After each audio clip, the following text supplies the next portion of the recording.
Hello, শোনো মা জগমায়া, আমি তোমায় কেন স্মরণ করিয়েছি জানো? আমি যেদিন কংসের কারাগারে জন্ম নিয়েছিলাম সেদিন পিতা বসুদেব আমায় নিয়ে গিয়েছিল নন্দালয়ে। তো নন্দালয়ে নিয়ে যাওয়ার পথে আমি ওই পিতার কোল থেকে যমুনায় পড়ে যাই। আর যমুনায় যখন পড়ে গেলাম তখন যমুনায় আমায় ধরে রেখেছিল।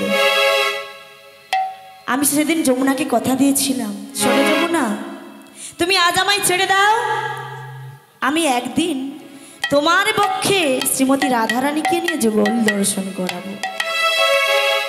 তাই শোনো যোগমায়া, তোমায় যেতে হবে যাবতে জটিলার গৃহে, সেখান থেকে আমার রাধারানীকে নিয়ে আসতে হবে।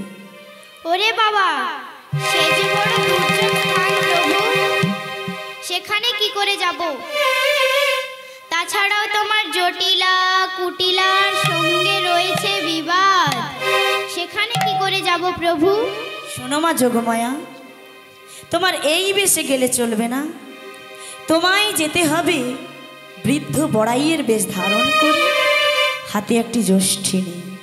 আচ্ছা প্রভু, তোমার কথা রক্ষা করতে আমি এই মুহূর্তে চলিলাম জটিলার ভবন। শোনো মা যোগমায়া, তুমি যে চলে যাচ্ছ, এই দেহতরণী কিভাবে সৃষ্টি করব তুমি বলে গেলে না তো? তুমি জানো না প্রভু? আচ্ছা বলো তো, এই পৃথিবী সৃজন করেছে কোন জনা? এই পৃথিবী সৃজন করেছি আমি। তাহলে তুমি জানো না? তুমি জানো, তবু আমি বলছি শোনো। তুমি আমার এই ডান অঙ্গ নিয়ে সৃজন করো দেহর তরণী, আর আমি আমার এই বাম অঙ্গ নিয়ে বৃদ্ধ বড়াইয়ের বেশ ধারণ করে এই মুহূর্তে চলিলাম জটিলার ভবন।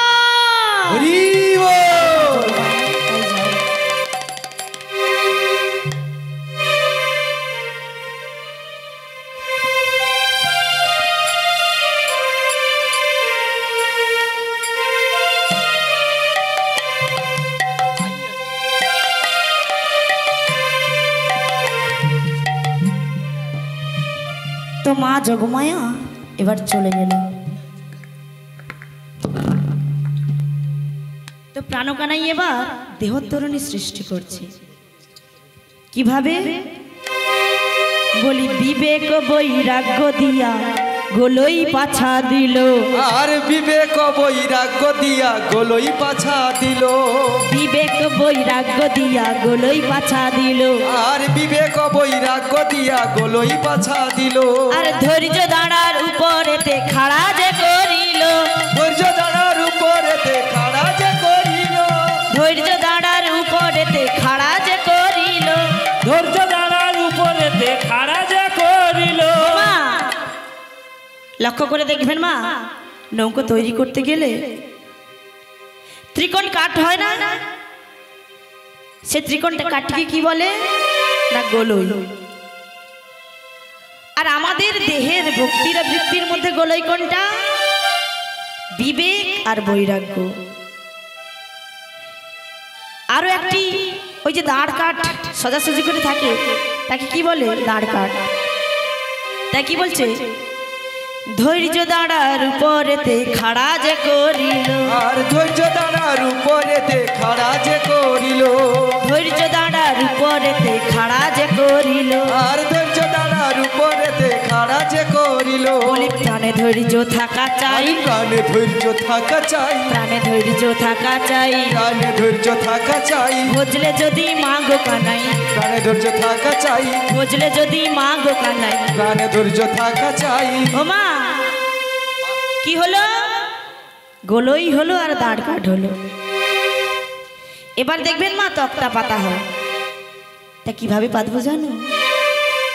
বলি আসক্তির তক্তা তাতে যতনে বসাবো, আর আসক্তির তক্তা তাতে যতনে বসালো, আসক্তির তক্তা তাতে যতনে বসাবো, আর আসক্তির তক্তা তাতে যতনে বসাবো।